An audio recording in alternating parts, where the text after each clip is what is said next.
starts now.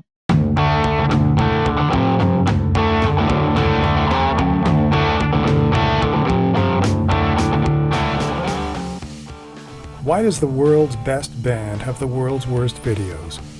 It's a question that irks a lot of Rush fans. This is a band that gives you uncompromising quality in every aspect of the total package. The artwork, the liner notes, the extravaganza during live performances, the packaging of DVD material and other box sets and special edition releases. Like vintage as wine, you often pay a higher price and receive supreme quality in return. That's a fair bargain. A very Canadian way of doing things. So what gives with the music videos? General opinion rates the catalog of Rush music videos quite low. Even Geddy Lee has commented on more than one occasion about Rush's music videos not really standing up all that well. But is this really the case? Know your medium and know what you're good at. In today's world of multimedia, these aren't just words of wisdom. Mastering their practice can be critical to success.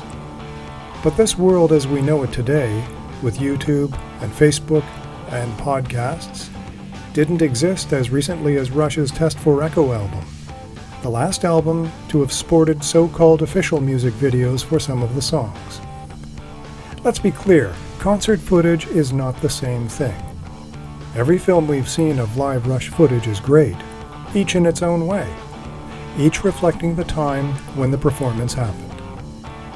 Then there's film footage from the live studio sessions of moving pictures, more documentary styled with an artistic flair, simply showing the band in its element, making and performing music, but primarily for themselves and not a television viewing audience.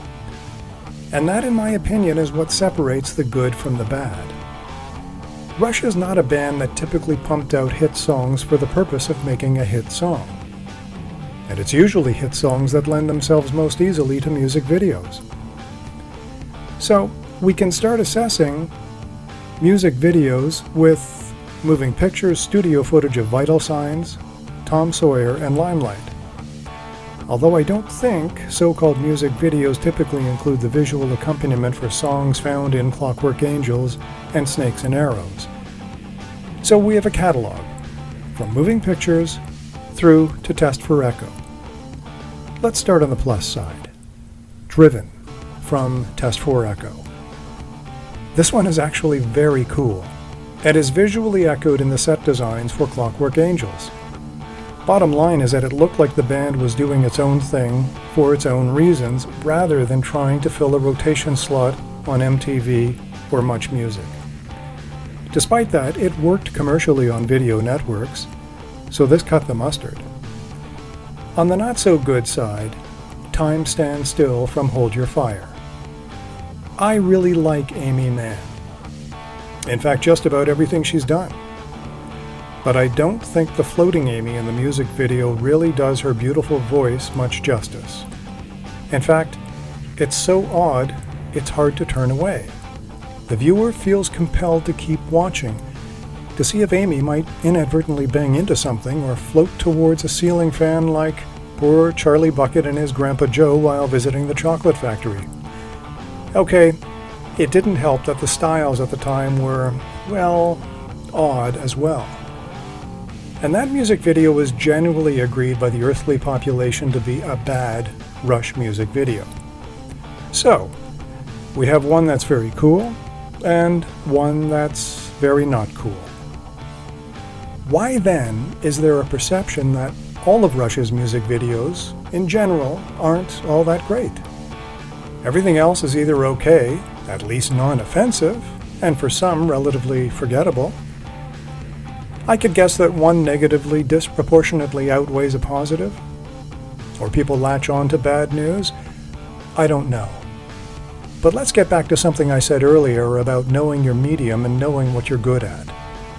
And here is where I think you'll agree that Rush really did hit the mark with video.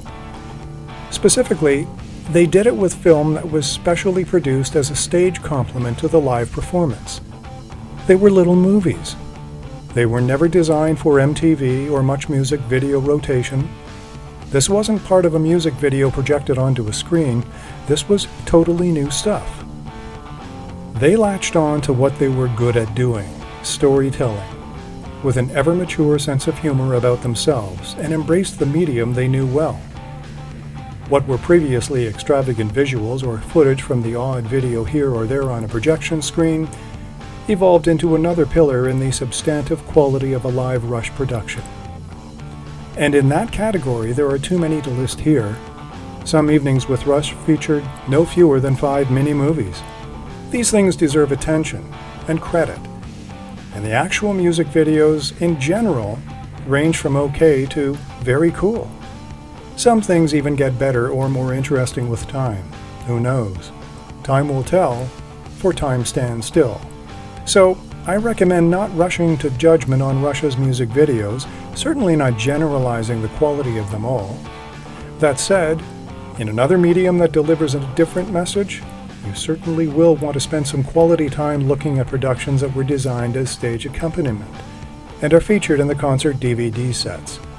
These started to acquire a semi-life of their own in the Vapor Trails tour and became ever more integral right up through to the R40 tour. Visit Stephen Christensen for more episodes. This podcast is available on premium streaming platforms including Anchor, Breaker, TuneIn, and Apple Podcasts. I'm Stephen Christensen. Thanks for listening.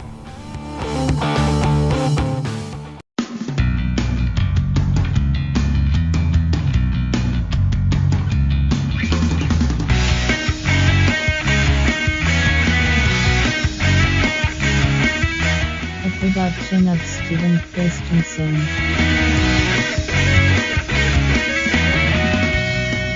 Podcast complete.